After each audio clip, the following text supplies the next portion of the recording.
Look, there's Emily, look. Aww. Look, there's Emily, look. Look. She's, can you see? Oh.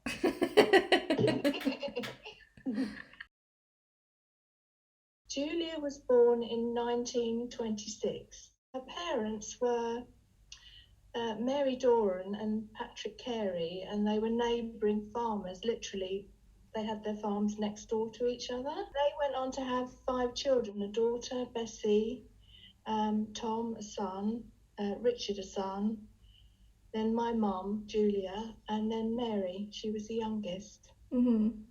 I just remember my mum telling me that her father, Patrick, had fallen out with his brothers over, for a political reason, in that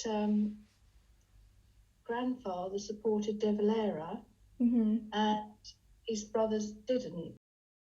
Things were to change fairly soon after that.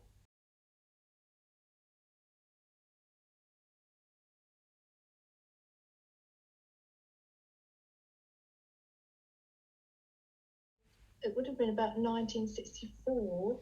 My Uncle Tom, who was the only one of the children of the 5 left, had moved up north with my granddad to Navan near Dublin, and actually it was hugely successful. My brother and I actually visited the farm because obviously Mum moved away to England, but in 1958 she took us on holiday to her farm. I can remember sharing a bed with somebody, but it was like probably 4 in a bed as a child, and I can remember the open range and the hook hanging down, and everything was cooked on that, fired by the peat, because of course peat bogs in that time were very much the heart of the family, and the fire and the range, and also I think they could sell the peat as well. It was a form of income.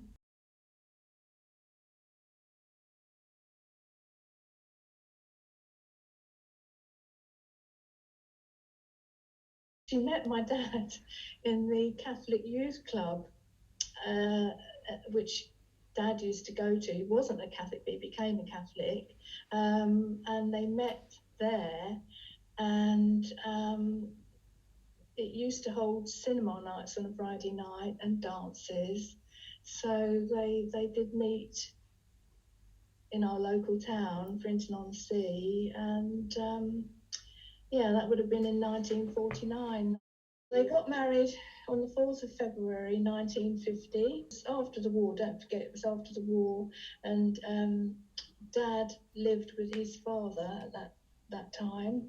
So she lived with Pop, we used to call him Pop, and Dad, and so we were quite cosy, really. Mum always said she wasn't going to have a large family of children, so she wanted to stop at 2, so she got one of each with me and my brother.